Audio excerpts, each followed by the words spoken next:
ज्यादा वर्षा कौन मानसूनी पवन से? समझ में आया आपको कितना?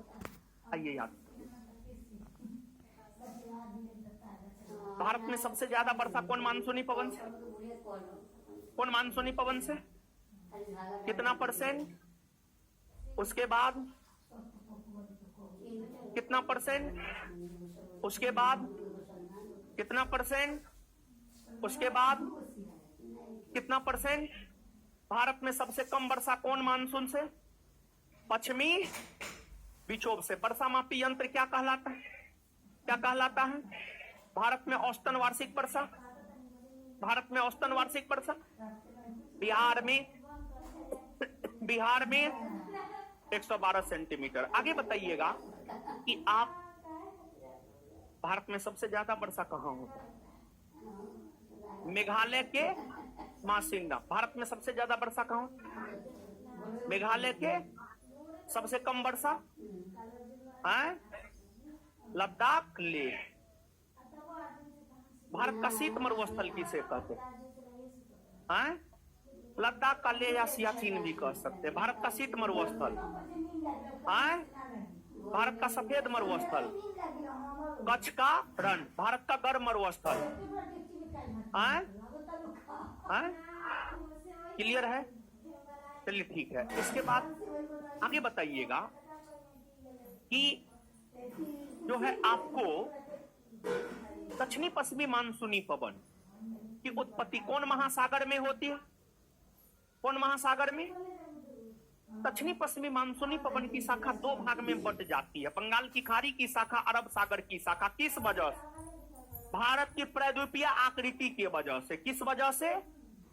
भारत की प्रायद्वीपीय आकृति की वजह से। भारत की अरे सीधी सी बात है यार, सीधी सी बात है। हिंद महासागर से उत्पत्ति होती है, ऐसे बहती है। यहाँ पर अब देखिए स्थल खंड है तो कुछ इधर बहने लगती, कुछ इधर बहने लगती है। क्या है इसमें? कुछ नहीं है। यही पूछेगा आपसे, पूछा जा सकता, पूछेगा जरूर, पूछा जा सकता है। तो दक्षिणी पश्चिमी मानसूनी पवन की शाखा दो भागों में बट जाती है, बंगाल की खाड़ी और अरब सागर। उसका रीजन भारत की प्रायद्वीपीय आकृति। उसका रीजन क्या है? रीजन क्या है? समझ में आया?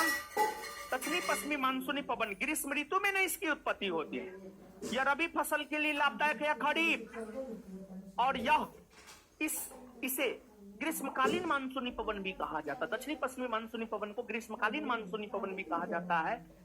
और दक्षिणी पश्चिमी मानसूनी पवन या ग्रीष्मकालीन मानसूनी पवन किधर से किधर बहती है?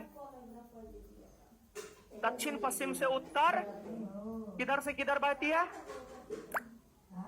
दक्षिण पश्चिम से उत्तर। किधर से किधर बहती है? दक्षिण पश्चिम से उत्तर। बात क्लियर है बाबू? चलिए ठीक। इसके बाद देखिएगा, इस दक्षिणी पश्चिमी मानसूनी पवन से लगभग पूरे भारतवर्ष में वर्षा होती है। लेकिन अन्य मानसूनी पवन से जो वर्षा होता है वो वर्षा पूरे भारतवर्ष में नहीं होता है। तो आपसे ऐसे भी पूछा जा सकता है किस मानसूनी पवन से पूरे भारतवर्ष में वर्षा होती है? दक्षिणी पश्चिमी मानसूनी पवन से। लेकिन अन्य मानसूनी पवन से जो वर्षा होता है वो पूरे भारतवर्ष में नहीं होता है। अब आपको वर्षा ऋतु के बाद शरद ऋतु आता है, मतलब ऋतु परिवर्तित हुआ। ऋतु परिवर्तित होने के बाद यही दक्षिणी पश्चिमी मानसूनी पवन, ऋतु परिवर्तित होने के बाद यही दक्षिणी पश्चिमी मानसूनी पवन अपने मार्ग में परिवर्तन कर लेती है। और भारत के उत्तर में हिमालय पर्वत है, हिमालय पर्वत से टकरा करके यही दक्षिणी पश्चिमी मानसूनी पवन अपने मार्ग में परिवर्तन कर लेती है। तो गौर से सुनिएगा, दक्षिणी पश्चिमी मानसूनी